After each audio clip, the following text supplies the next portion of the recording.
Hello guys, welcome back to the platform of JRF Adda. मैं मधुश्री हूँ।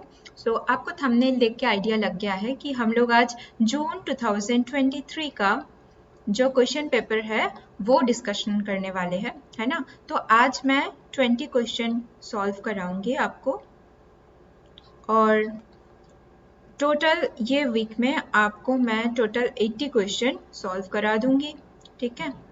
और इससे पहले कि मैं सेक्शन स्टार्ट करूं, मैं मधुश्री हूँ। जो लोग पहली बार मुझे देख रहे हो, मैंने अपना बीएससी फूड एंड न्यूट्रिशन में किया है, एमएससी पब्लिक हेल्थ न्यूट्रिशन में किया है, और मैंने 2 टाइम्स यूजीसी नेट क्लियर किया है विद 93 एंड 94 परसेंटाइल, और स्पेसिफिकली होम साइंस में मेरा स्कोर था 150 आउट ऑफ 200 2 टाइम्स, ओके। और अगर मैं वर्क एक्सपीरियंस की बात बोलूँ तो मैं more than 5 years developmental sector के साथ जुड़ी हुई हूँ, और मैं असिस्टेंट प्रोफेसर के तौर में भी मैंने काम किया है एमएससी यूनिवर्सिटी वडोदरा में, ठीक है। और जो बच्चे अभी देख रहे हो फर्स्ट टाइम, हालांकि प्रीवियस वीक में भी मैंने आपको बोला था कि हम लोग एक दिसंबर के लिए स्पेसिफिकली एक डेडिकेटेड बैच चालू करने वाले हैं होम साइंस कैटेगरी में। और उसके लिए अगर आप पेपर 2 परचेस करना चाहते हो तो आपको जेआरएफ अड्डा ऐप पे जाना पड़ेगा, ठीक है। वहां से you can purchase the course, तो 10% आपको डिस्काउंट भी मिलेगा। यू हैव टू पे 6299, ठीक है। और 26 जुलाई ऑनवर्ड्स आपके क्लास चालू हो जाएगा। और यहाँ पे क्या क्या आपको अवेलेबल फैसिलिटीज मिलेगा, यहाँ पे आपको लाइव क्लास मिलेगा प्लस रिकॉर्डेड भी मिलेगा, और पीडीएफ मिलेगा हिंदी और इंग्लिश में, ठीक है। और पीवाईक्यू का डिटेल सोल्यूशन मिलेगा हिंदी और इंग्लिश में 2022 एंड 2023 का, ठीक है। अगर आप पेपर 1 प्लस पेपर 2 परचेस करना चाहते हो, वहां पे भी आपको 10% डिस्काउंट मिलेगा। देन यू हैव टू पे 8999। आई वुड सजेस्ट कि आप पेपर 1 और पेपर 2 दो परचेस करो, क्योंकि इससे आपको कम भी पैसा मिलेगा। अगर आप कैलकुलेट करते हो तो कम पैसों से आप 2 पेपर की तैयारी अच्छे से आप कर सकते हो फॉर दिसंबर नेट के लिए, है ना। और यहाँ पे आपको क्या क्या फैसिलिटीज अवेलेबल मिलेगा, वीडियो कोर्स मिलेगा लाइव प्लस रिकॉर्डेड, ठीक है।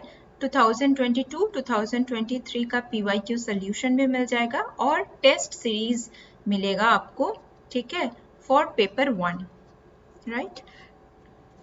और मैं YouTube में क्लास लेती हूँ 8 PM, ठीक है, मंडे टू फ्राइडे, कभी कभार सैटरडे संडे भी हो जाता है, पर specifically Monday to Friday 8 PM।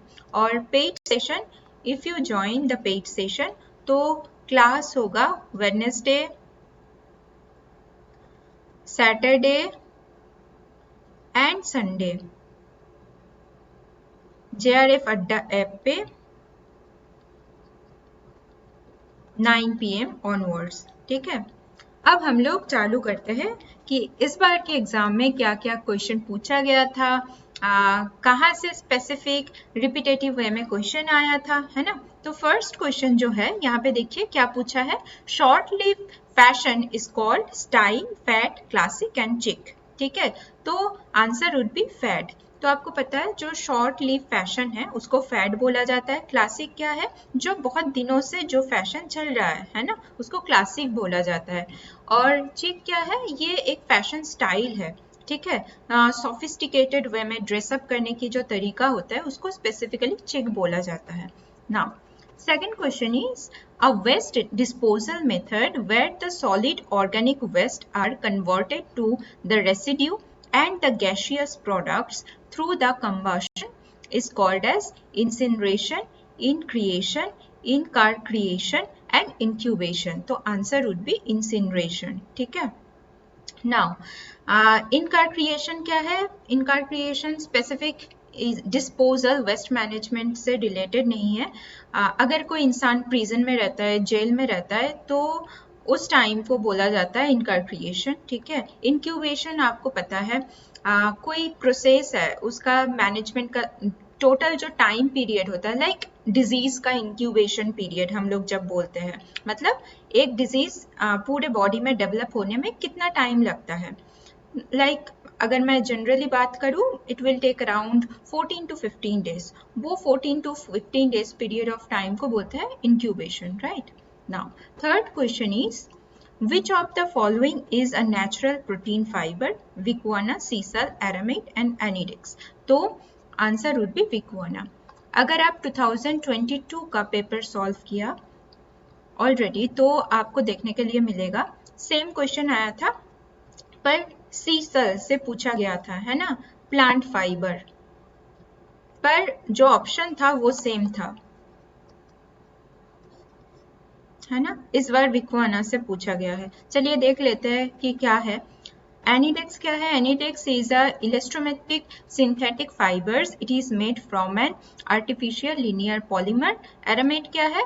Aromatids are short for aromatic polymate and are class of heat resistant and strong synthetic fiber, ठीक है। विक्वाना आपको पता है प्रोटीन फाइबर है, ये स्पेसिफिकली ऊल कैटेगरी में इसको रिफाइन करके प्रोसेस करके यूज किया जाता है, ठीक है, और ये नेचुरल प्रोटीन फाइबर है। सीजल क्या है? सीजल प्लांट फाइबर है, it is used in traditional twine rope, strings, फिर yarn which can also be woven into carpets, mats and various handicrafts. Now, fourth number question is following a true leadership. True about the leadership. ठीक है, क्या क्या option है देख लेते हैं। A is a local leaders command respect.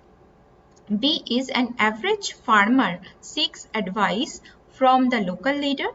C is while working for promotion of change, leaders must be taken into confidence. फिर D is a voluntary leader should be trained to take the initiative. E is leaders have lost their value in fast changing world, ठीक है। C, अगर आपको ये type के जो questions आते हैं ना, ये आपको एक्सटेंशन, स्पेसिफिकली एक्सटेंशन से आते हैं, इवन मैनेजमेंट से भी आते हैं, है ना। तो ये मिक्स्ड है, ये society plus management mix question है। तो इसमें ना थोड़ा सा आपको कॉमन सेंस यूज करना है। स्पेसिफिकली आपको डिफरेंट टाइप ऑफ लीडरशिप के कैटेगरीज मिलेगा, तो यहाँ पे और आपको हमेशा अगर आप लीडरशिप कर रहे हो तो जनरलाइज्ड वे में सोचना पड़ेगा कि जनरल लीडर्स कैसे होते हैं, राइट। यहाँ पे क्या बोला है कि लोकल लीडर्स कॉमेंड रिस्पेक्ट, सही है। And average farmer seeks advice of the local leader, ये भी सही है।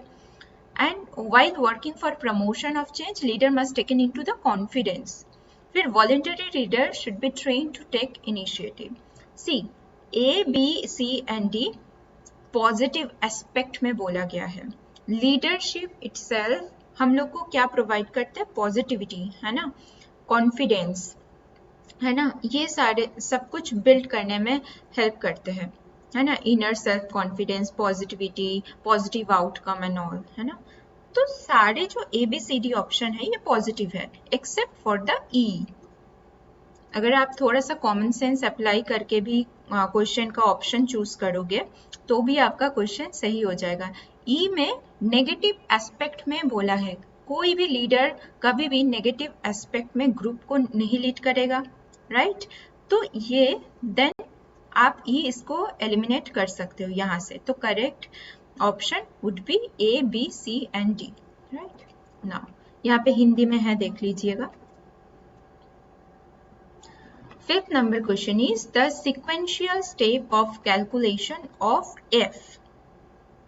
अब ये जो F टेस्ट है, यहाँ से इस बार 2 क्वेश्चन पूछा गया है, ठीक है, 2 क्वेश्चन आया है। अब आपको ये बताना है कि स्टेप क्या होगा अगर आप F टेस्ट का कैलकुलेशन करना चाहो।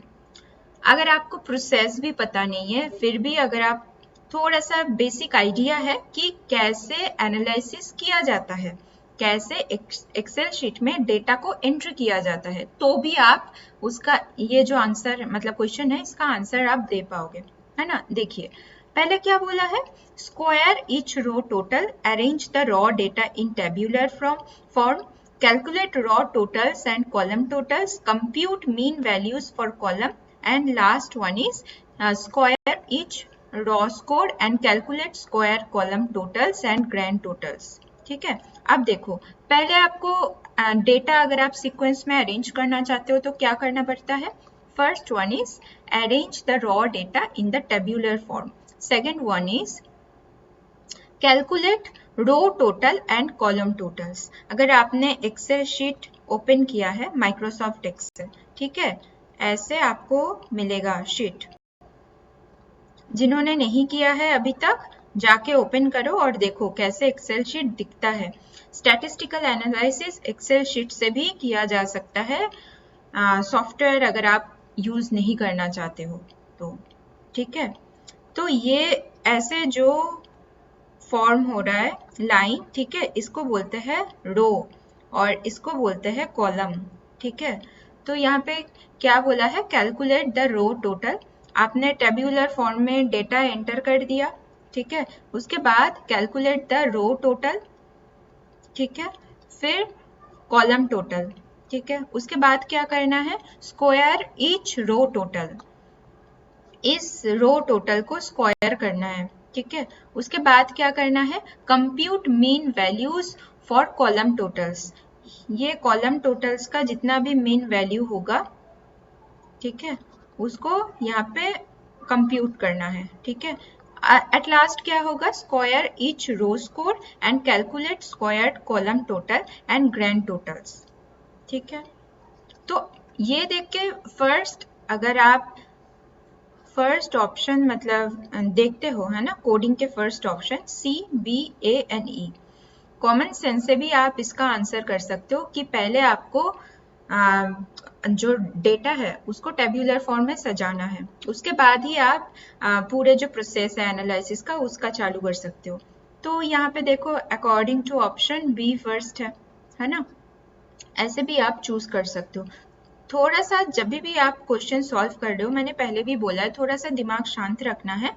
और अगर आपको समझ में नहीं आ रहा है, आपको आता ही नहीं है क्वेश्चन, 2-3 बार पढ़ना है, पढ़ने से भी कोई चीज ना सॉल्व हो जाता है। नाउ अब हम लोग देख लेते हैं इफ टेस्ट है क्या और हम लोग क्यों करते हैं। F test is a statistical test that used in hypothesis testing to check whether the variances of two population और टू सैंपल्स आर इक्वल और नॉट, ठीक है। तो स्पेसिफिकली जो एफ टेस्ट है वो जो दो पॉपुलेशन है, ठीक है, या पॉपुलेशन से अगर आपने कोई सैंपल चूज किया है उसका वेरिएंस, ठीक है, वो कैलकुलेट करने में मदद करता है एफ टेस्ट, ठीक है। If an F test the data follows the F distribution, this test use the F statistic to compare two variances by dividing them, ठीक है। तो दो वेरिएंस को कंपेयर करने में, दो पॉपुलेशन की दो वेरिएंस कंपेयर करने में एफ टेस्ट यूज होता है। नाउ यहाँ पे हिंदी में है, देख लीजिएगा। 6 number question is, which of the following is a lightweight jersey plain knit fabric popular for use in underwear, ठीक है। 2022 से, है ना, आपके दो क्वेश्चन रिपीट हुआ है एग्जैक्ट सेम ऑप्शन से। एक तो है आपके सीसल विकुआना वाला क्वेश्चन और सेकंड है ये क्वेश्चन। ये 4 ही ऑप्शन था, ठीक है। मैंने पिछले जो सेशन मैंने लिया था PYQ 2022 का, उसमें भी मैंने आपको सॉल्व कराया ये चीज। तब बार्था से क्वेश्चन आया था, है ना, अभी आया है बेल्ब्रिगेन से, ठीक है। तो अंडरवेयर के लिए प्लेन नीट जर्सी फैब्रिक कौन सा है, बेल्ब्रिगेन, ठीक है। बाकी क्या है देख लेते हैं, है ना, यूजेस क्या है, इवन टोटल ये जो फैब्रिक मटेरियल्स है इसे कौन से चीज से बनता है। पर है barathea first, it is an expensive fine English cloth, ठीक है। And it is also called men's evening cloth. ठीक है, सूटिंग स्पेसिफिक सूट बनाने में, फिर यूनिफॉर्म फैब्रिक तैयार करने में इट वुड यूज, और it is slightly woven diagonal weave.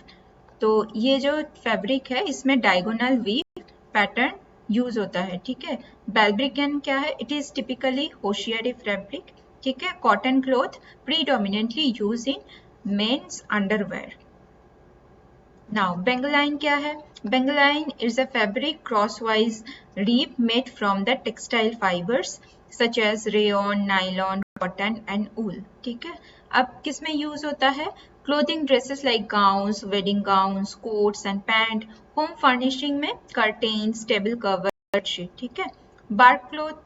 Bark cloth is a versatile material that once commonly used in Asia, Africa and the Pacific areas. ठीक है, and it is mainly found from the barks of the trees. Now, 7 number question is the most common reason of egg spoilage, rotting, is caused by which species? तो answer egg spoilage बोला है Pseudomonas. ठीक है, salmonella से क्या होता है? Salmonella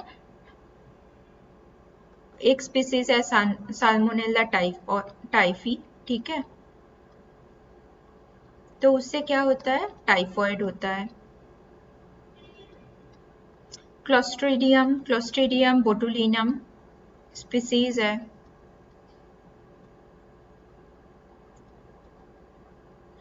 क्या होता है? बोटुलिज्म होता है। ठीक है, और बाइफिडियस बेनिफिशियल बैक्टीरिया है, इंटेस्टाइन में मिलता है। ठीक है, now 8 number question is sponsored by India and supported by many countries. United Nations General Assembly 9 UNGA adopted a resolution declaring 2023 as a year of International Year of Millets. Exam से पहले मैंने sort of videos की बनाया था, playlist में अभी भी available है। वहाँ पे इंटरनेशनल ईयर ऑफ मिलेट्स के ऊपर मैंने एक वीडियो बनाया था, जिसमें मैंने स्पेसिफिकली आपको बोला था ये बहुत इंपॉर्टेंट टॉपिक है, यहाँ से क्वेश्चन बन सकता है। देखो क्वेश्चन आ गया है ना। मैंने वहाँ पे आपके डिफरेंट टाइप्स ऑफ मिलेट्स के बारे में भी मैंने डिस्कशन किया था। कौन से मिलेट्स में राइबोफ्लेविन ज़्यादा मिलता है, कौन से मिलेट्स में आपके नियासिन ज़्यादा मिलता है ना। पूरे न्यूट्रिशनल फैक्ट्स के साथ वो वीडियो अभी भी अवेलेबल है। आगे भी क्वेश्चन बन सकता है, क्योंकि 2023 के दिसंबर में अगर एग्ज़ाम हो, अगर क्वेश्चन इन डेप्थ वे में पूछा जाए, वहाँ से क्वेश्चन बन सकता है। वो वीडियो जाके देखो, बहुत इंपॉर्टेंट है। Now, 9 number question is a popular theory described development as primarily unconscious and heavily colored with emotion, where the behavior is merely surface characteristic and the symbolic working of mind have to be analyzed to understand it.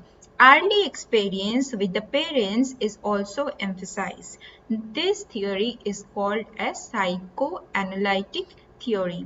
Psychoanalytic theory किसने दिया है? Freud ने दिया है। ठीक है, इसको psychosexual theory भी बोलते हैं। ठीक है, इकोलॉजिकल थ्योरी किसने दिया है? ब्रॉनफेन बर्नर ने। कॉग्निटिव थ्योरी पियाजे। ठीक है, इवोल्यूशनरी थ्योरी किसने दिया है? Charles Darwin.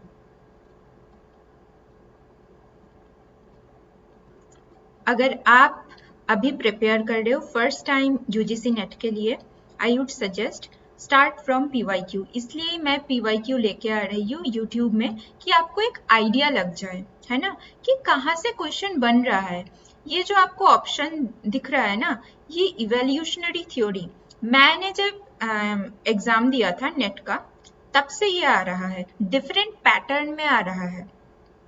तब से डार्विन आ रहा है, चार्ल्स डार्विन से रिलेटेड क्वेश्चन आ रहा है 2020 से, और डिफरेंट पैटर्न में आ रहा है ना। तो स्टार्ट फ्रॉम पीवाईक्यू। बुक्स के पीछे मत भागो, बुक्स है, बुक्स रहेगा, है ना, बुक्स आपको पढ़ना ही पड़ेगा, पर आपको अगर पैटर्न समझना है, कैसे इन डेप्थ वे में क्वेश्चन पूछा जा रहा है, इवन कौन से यूनिट से, कौन से सब टॉपिक से बार बार क्वेश्चन पूछा जा रहा है, तो आप PYQ सॉल्व करो पहले, ठीक है। ये मेरा सजेशन रहेगा, बाकी आपके ऊपर है, आपको जो अच्छा लगता है वैसे ही आप प्रिपेयर करो, है ना। Now 10th number question is physical and economic access to enough food to all people at all the time. गौर करना, access, economic and physical access to enough food to all people to all the times.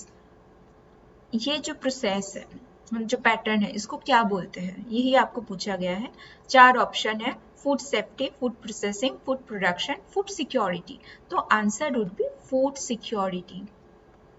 C, India now it is in era of food security का जो pattern है वो अभी nutrition security में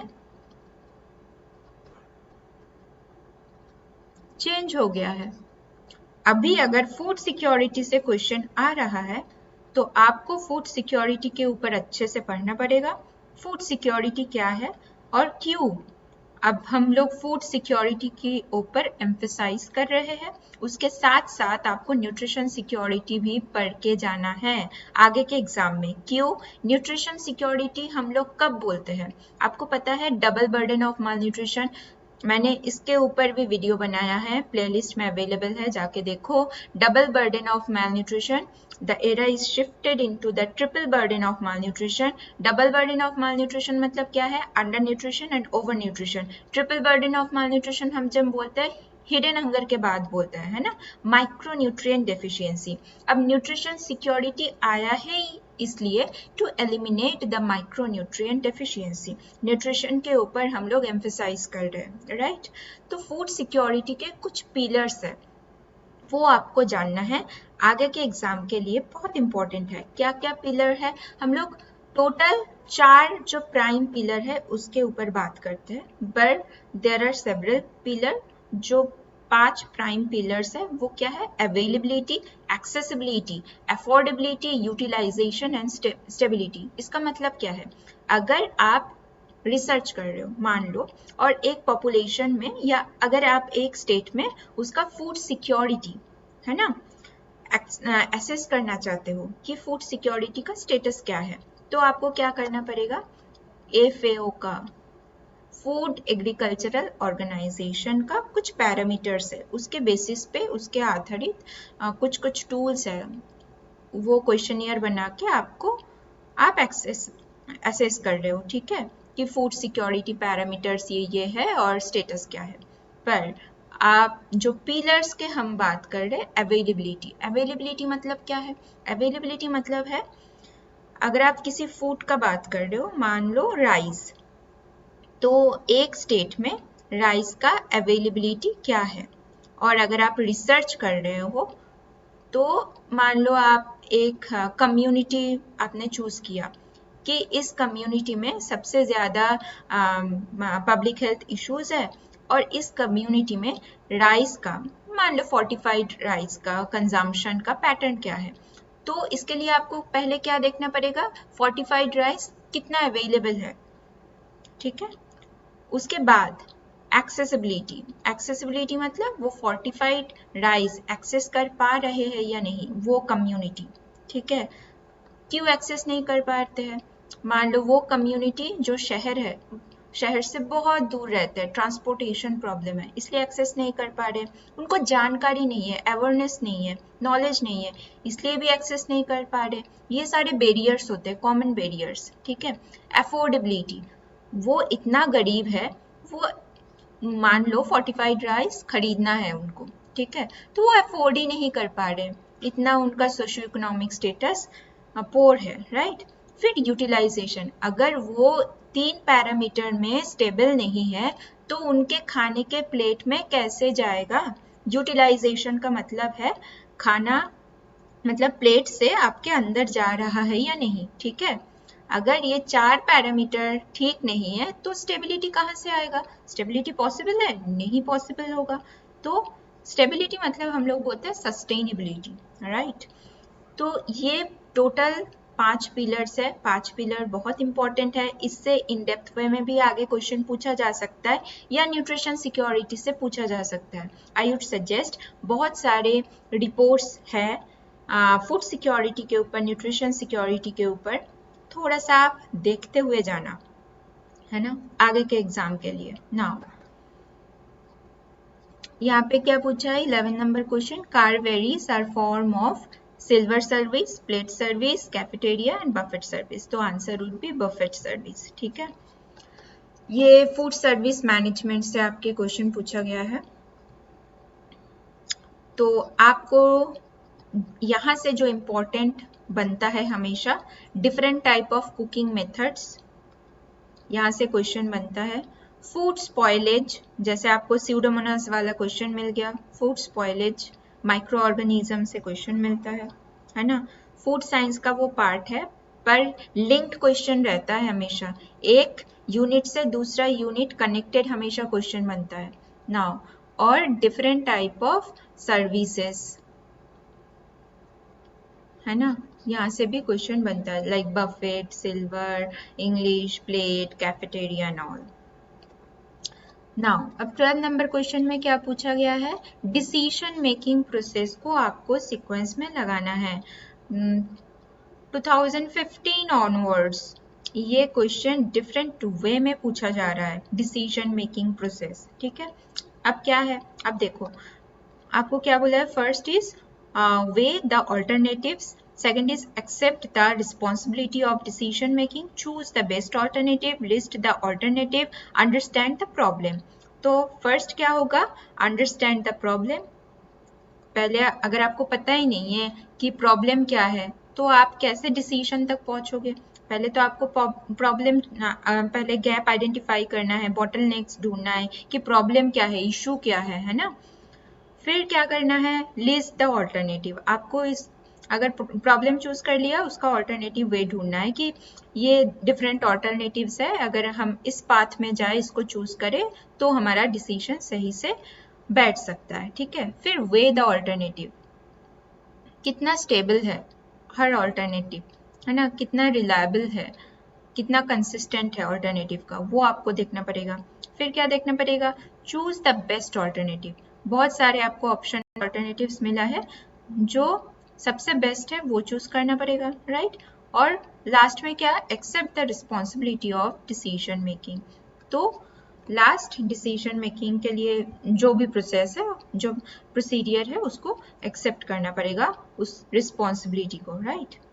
तो a first one, EDACB, that would be the correct, ठीक है, sequence। Now 13 क्या पूछा गया है, the sequence step of new product development। एक प्रोडक्ट कैसे डेवलप करना है वो आपको पूछा गया है। क्या क्या ऑप्शन में है, test marketing, idea generation, idea screening, commercialization and feasibility testing, ठीक है। तो फर्स्ट क्या होगा, आइडिया जनरेशन, सेकेंड क्या होगा, आइडिया स्क्रीनिंग, थर्ड क्या होगा, फिजिबिलिटी टेस्टिंग, ठीक है। उसके बाद क्या होगा, टेस्ट मार्केटिंग, और लास्ट में कॉमर्शियलाइजेशन। सी कॉमर्शियलाइजेशन एक बहुत बड़ा प्रोसेस है, इसमें सोसाइटी भी इंक्लूड है। सोसाइटी में ही तो आप करोगे ना, प्रचार प्रसार कहाँ करोगे, सोसाइटी में करोगे। प्रोडक्ट डेवलप हो गया तो सोसाइटी के लिए कर रहे हो, हैं।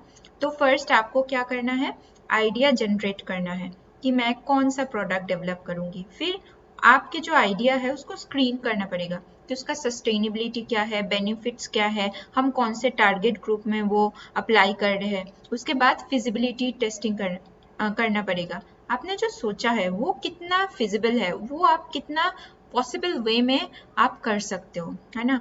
फिर मार्केट को आपको टेस्ट करना पड़ेगा, आप जिस स्पेसिफिक मार्केट के लिए अपना प्रोडक्ट बनाया है उसका अपटेक कितना है ना, कितना डिमांड है, डिमांड जनरेशन कितना है, उसके बाद आप उसको कॉमर्शियलाइज कर सकते हो। ये है प्रोडक्ट डेवलपमेंट के प्रोसेस, ठीक है।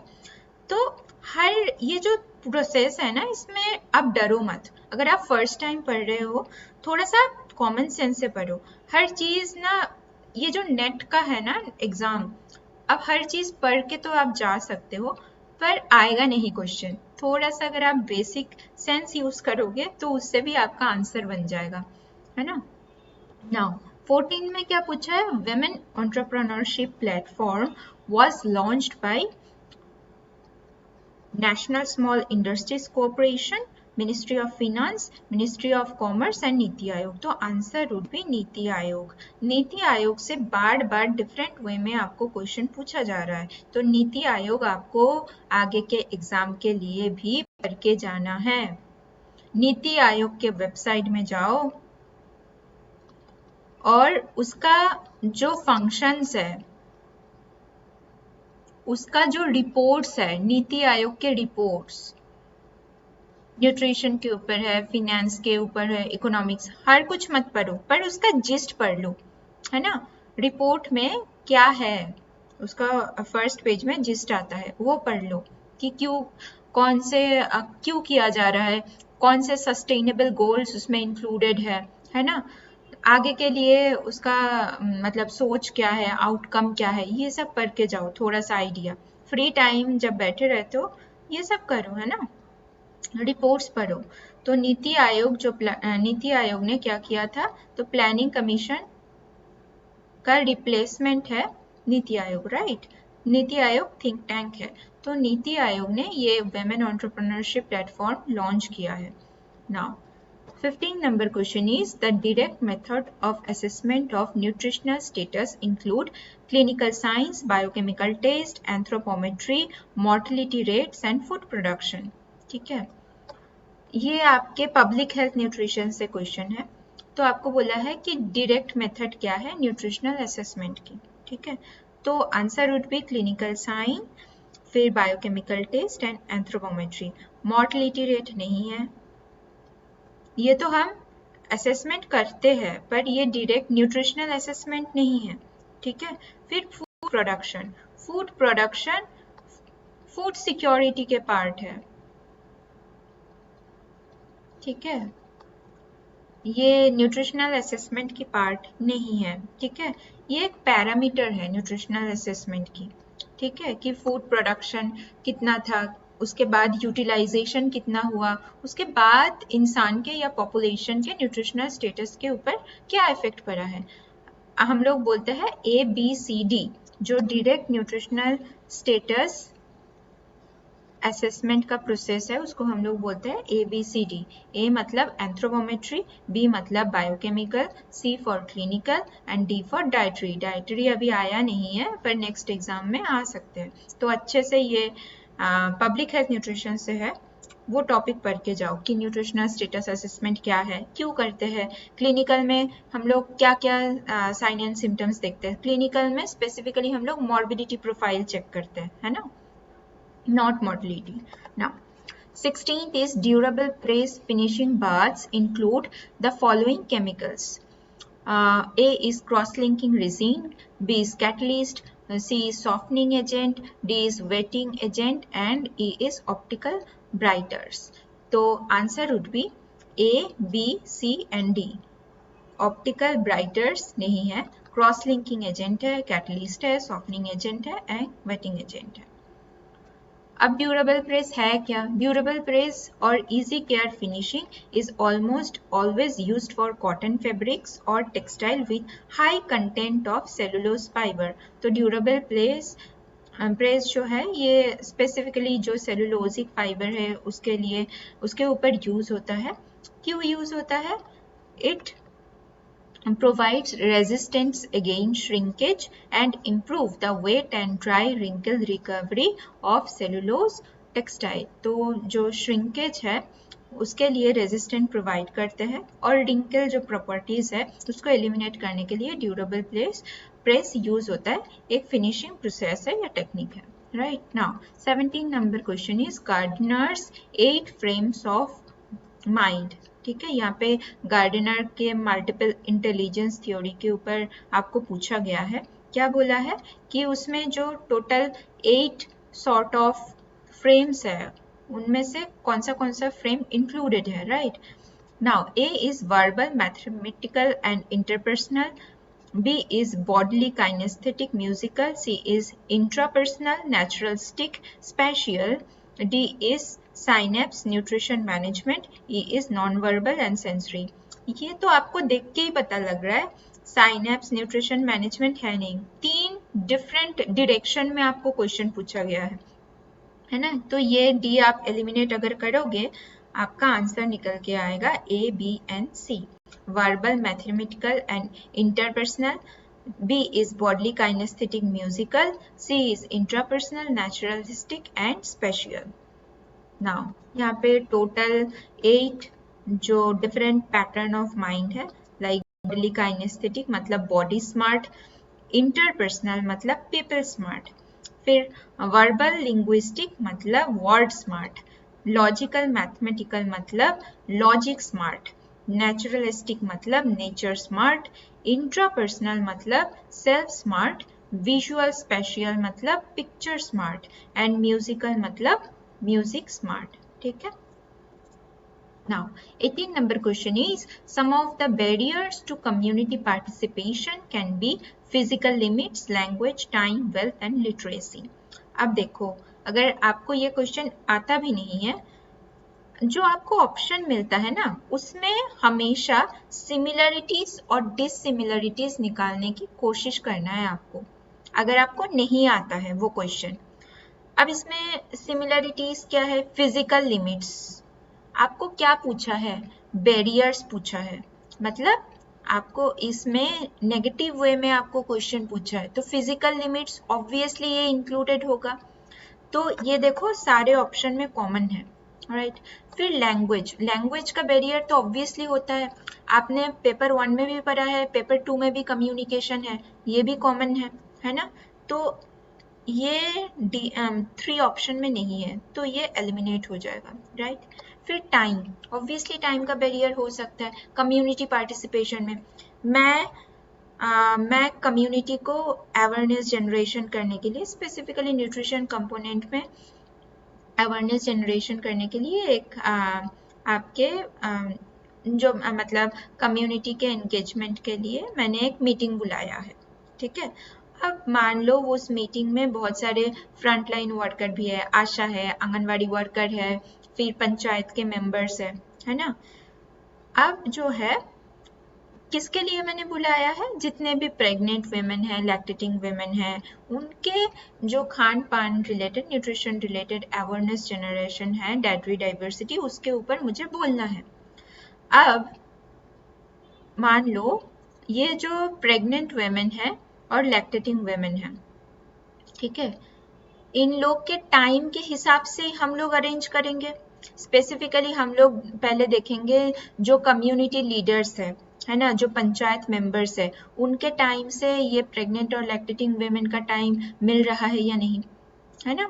हम लोग को ये जो सहभागिता है इसको बढ़ाना है ना, राइट। तो सबके टाइम के अकॉर्डिंग हमको मीटिंग अरेंज करना है, तो टाइम का भी हमेशा बैरियर हो सकता है। इवन लिटरेसी का, कोई इलिटरेट हो सकता है ना। मैं जिस भाषा में बोलूँ, मैं अगर कम्युनिटी में कुछ बोल रही हूँ और अगर मैं एक वर्कशॉप में बोल रही हूँ, मेरे बोलने का तरीका डिफरेंट होगा, राइट। कम्युनिटी में लेम लैंग्वेज में बोलना पड़ेगा जिससे उसको आसानी से समझ में आए, है ना। उनके साथ अटैचमेंट बढ़ाने के लिए मुझे ज़्यादा बोलना पड़ेगा, ज़्यादा उनको अटेंशन देना पड़ेगा, राइट। तो इसलिए वेल्थ क्या है? वेल्थ कम्युनिटी पार्टिसिपेशन में आता है। ये PLA टेक्निक का PLA जो बोलता है पार्टिसिपेटरी लर्निंग एक्शन, ये पार्टिसिपेटरी लर्निंग एक्शन जब हम लोग ट्रांजैक्ट वॉक करते हैं, है ना, और भी डिफरेंट मेथड्स है PLA का, उसमें ये वेल्थ कम्युनिटी में कितना है या सोसाइटी में कितना है उसको असेस करने के लिए यूज होता है। अभी कम्युनिटी पार्टिसिपेशन के लिए यूज नहीं होता है। तो आंसर क्या आपका रहेगा? Physical limit, language, time and literacy. तो आपके A, B, C and E would be the right answer, ठीक है। 19 number question is, To standardize a tool with Likert Summit rating technique, item analysis is done. यहाँ पे 4 option दिया है. Before the trial test on small group of subject, after the trial test on small group of subject, after calculating the discriminatory power of item, after estimating test retest of reliability of the tool. तो answer would be after the trial test on a small group of subject. ठीक है, तो आपको यहाँ पे पूछा गया है, ये एक स्टैंडर्डाइज टूल है लिंकर्ट सबमिटेड रेटिंग टेक्निक. ये कब यूज होता है? ये ट्रायल टेस्ट अगर आप स्मॉल ग्रुप ऑफ सब्जेक्ट में कर रहे हो उसके लिए उस टाइम पे यूज होता है. अब ये क्या है? A Likert scale assumes the strength and intensity of an attitude. Linear attitude measure करने के लिए स्पेसिफिकली यूज होता है. जैसे मैं बोल देती हूँ, जैसे आप कोई मॉल से शॉपिंग कर रहे हो, like Pantaloons, H&M and all. ठीक है, वहाँ पे लास्ट में आपको बोला जाता है कि मैम रेटिंग कर दीजिए बिल पेमेंट के बाद कि आपको सर्विसेज कैसे लगे. वो जो आता है ना, good, very good, medium, moderate और नॉट हैप्पी, ऐसे करके शक्ल बना रहता है. हैप्पी, फिर सैड, ऐसे है ना. This is a Likert scale specifically, है ना. तो स्टैटिस्टिकल यूज क्या है, क्यों हम लोग यूज करते हैं और स्पेसिफिकली कौन सी चीज निकालने के लिए हम लोग यूज करते हैं? It's summarise using a median और a mode, not a mean. Because mean में क्या यूज होता है? ऑर्डिनल स्केल का डेटा यूज होता है, राइट. अब ऑर्डिनल स्केल क्या है, मैं इतना डिटेल में नहीं जाऊंगी. रिसर्च का पार्ट है. पेपर 1 में भी आप रिसर्च पढ़ रहे हो. पेपर 2 का एक हिडन पार्ट है रिसर्च, जहां से सॉर्ट ऑफ 3 to 4 क्वेश्चन हर बार बनता है और अच्छा इन डेप्थ वे में पूछा जाता है. इसलिए आपको क्या करना है, पेपर 1 में रिसर्च आपको स्ट्रॉन्ग करना है. और क्यों करना है? क्योंकि आगे आप PhD करोगे, आपको जितना भी स्टैटिस्टिकल एनालिसिस है खुद को करना पड़ेगा. कितना स्टैटिस्टिशियन आप हायर करोगे? 5 साल में 5 साल का इतना डेटा जमेगा, है ना. तो इसलिए अभी से अपना जो रिसर्च का बैकग्राउंड है वो स्ट्रॉन्ग करो. अब ऑर्डिनल स्केल क्या है, नॉमिनल स्केल क्या है, क्यों यूज होता है, ये अभी आप फाइंड करोगे. ठीक है, पर ये क्यों यूज होता है? मीडियन और मोड समराइज करने के लिए यूज होता है specifically. Mode is probably the most suitable for easy interpretation. ठीक है, तो मोड कैलकुलेशन के लिए स्पेसिफिक लिंकर्ट स्केल का यूज किया जाता है. नाउ 20 नंबर क्वेश्चन इज आज का लास्ट क्वेश्चन है. नेक्स्ट सॉर्ट ऑफ 20 क्वेश्चन मैं नेक्स्ट सेशन पे दूंगी. तो 20 नंबर क्वेश्चन में क्या पूछा गया है? A set of data was statistically analysed using F test. फिर से एफ टेस्ट से आपको पूछा गया है. ठीक है, पहले एक क्वेश्चन मैंने करा दिया था एफ टेस्ट, फिर से आपको पूछा गया है. That results indicated that there were a difference somewhere among the groups. गौर करना, among the groups. A post hoc test is conducted to identify if the groups differ significantly or not. This can be called as Schiff's confidence interval. ठीक है, अब ये कहाँ use होता है? ये एनालिसिस ऑफ वेरिएंस, एनोवा. ठीक है, स्पेसिफिकली 2 ग्रुप्स के, है ना, वेरिएंस एनालिसिस करने में ये यूज होता है. ये जो शिफ्स कॉन्फिडेंस इंटरवल है. ठीक है, तो आज के लिए बाकी का जो ऑप्शन है, T test, chi square and Pearson correlation, इसको भी आपको इन डेप्थ वे में पढ़ना है. रिसर्च से आप क्या करोगे? आपको अगर डिफिकल्ट लगता है तो जितने भी टेस्ट आया है ना, ऑप्शन में, क्वेश्चन में, उसको आप एक जगह नोट डाउन करोगे और उसको अच्छे से आप पढ़ के जाओगे. उसका फॉर्मूला क्या है, क्यों यूज होता है, वाई, कहाँ यूज होता है, वेयर. ठीक है, उसको ऐसे आपको नोट्स बनाना है, तब भी आप क्वेश्चन का आंसर कर पाओगे. नहीं तो आपको पता है कि डिफिकल्टी लेवल धीरे धीरे बढ़ते हुए जा रहा है.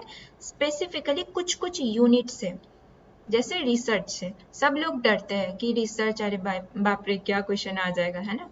पर डरो मत, आप ना थोड़ा सा टेक्निकली पढ़ना चालू करो, सब कुछ इजी रहेगा, है ना। जहाँ यहाँ पे जैसे आपके 4 ऑप्शन है, 4 ऑप्शन को आप अच्छे से इन डेप्थ वे में पढ़ो, इवन फर्स्ट पेपर से लिंक करके पढ़ो कि कहाँ यूज होता है, क्यों यूज होता है, फॉर्मूला क्या है, आगे के लिए इसका बेनिफिट्स क्या है हम लोग, और एग्जाम्पल से पढ़ो कौन से सिचुएशन में हम इसको यूज कर सकते हैं, राइट। ऐसे पढ़ना होता है। नाउ आज के लिए इतना था, हम लोग और 20 क्वेश्चंस लेके आएंगे। कल मिलेंगे हम लोग, 8 बजे मिलेंगे। और उससे पहले मैं और एक बार बता दे रही हूँ, 26 जुलाई ऑनवर्ड्स मेरा बैच कोर्स चालू हो रहा है, ठीक है, JRF अड्डा पे। वहाँ पे हम लोग तैयारी करेंगे दिसंबर एग्जाम के लिए, ठीक है। तो तैयारी बहुत अच्छे से करेंगे, हम लोग टेक्निकली करेंगे, ऐसा नहीं हम लोग पढ़ेंगे तो सब कुछ, पर जो अभी पैटर्न है ना, पैटर्न के अकॉर्डिंग हम लोग पढ़ेंगे। तो आपके प्रिपरेशन जो है वो इजी करने के लिए आप परचेस कर सकते हो पेपर 2। सिर्फ अगर किसी को परचेस करना है तो 10% आपको डिस्काउंट मिलेगा, then you have to provide 6299, ठीक है। इसमें क्या क्या आपको मिलेगा, वीडियो कोर्स मिलेगा लाइव प्लस रिकॉर्डेड, फिर PDF मिलेगा हिंदी प्लस इंग्लिश में। तो हिंदी वाले जो मीडियम के जो स्टूडेंट है वो डरो मत, क्योंकि मेरा मोड ऑफ कन्वर्सेशन हिंदी है, ठीक है। इंग्लिश में थोड़ा सा मेरा ज़्यादा प्रोफिशिएंसी है, पर ऐसा कुछ नहीं है कि आप हिंदी मीडियम से और मेरा बैच कोर्स ज्वाइन नहीं कर सकते हो, बिल्कुल कर सकते हो, ऑलवेज वेलकम है। आपको हिंदी में भी नोट्स मिलेगा, ठीक है। और आपको ये जो मैं PYQ सॉल्व करा रही हूँ ना, इसका डिटेल वे में, जैसे मैं बोल रही हूँ कि चारों ऑप्शन पढ़ो, तो चारों ऑप्शन क्या है उसका आपको सल्यूशन मिलेगा, ठीक है, हिंदी और इंग्लिश में। अगर आप वो तैयारी करोगे, आपका प्रिपरेशन जो है और एक लेवल बूस्टअप हो जाएगा, राइट। अगर आप पेपर 1 और पेपर 2 परचेस करना चाहते हो, देन आपको कितना पे करना पड़ेगा, 8999, ठीक है। और इसमें भी आपको वीडियो कोर्स मिल जाएगा लाइव प्लस रिकॉर्डेड, 2022-2023 का PYQ सोल्यूशन मिलेगा और टेस्ट सीरीज मिलेगा पेपर 1 के लिए, है ना। नाउ अब मेरा जो क्लास है होम साइंस का, वो यूट्यूब पे 8 बजे रहता है, मंडे टू फ्राइडे, है ना। और पेड सेशन का क्या रहेगा, पेड सेशन के लिए 9 बजे से क्लास रहेगा JRF अड्डा ऐप पे, ठीक है। और कौन से दिन रहेगा, वेडनेसडे, सैटरडे और संडे। और मैं ये इंश्योर करूँगी कि एग्ज़ाम से पहले एटलीस्ट मतलब नवंबर, मिड ऑफ नवंबर तक अच्छे से आपका सारे सिलेबस कंप्लीट हो जाए और आप एकदम कॉन्फिडेंस फील करो, ठीक है। तो आज के लिए इतना था, बाकी अपना प्रिपरेशन चालू करो। मैं कैसे आप स्ट्रेटजी बनाओगे मैंने वीडियो बना दिया, कैरियर ऑप्शन का भी वीडियो है, वो भी आप देखो। और ना अभी से थोड़ा सा एक्सप्लोर करो खुद का, जो थिंकिंग प्रोसेस है उसको एनालाइज करो कि आपको करना क्या है, राइट। क्योंकि बहुत बच्चे ऐसे कंफ्यूज हो जाते हैं कि ये सब करके मैं क्या करूँगी, तैयारी तो कर रहे हैं पर आगे के लिए क्या। तो थोड़ा सा चैनलाइज करो हर चीज़, है ना। तो हम लोग मिलते हैं कल 8 बजे।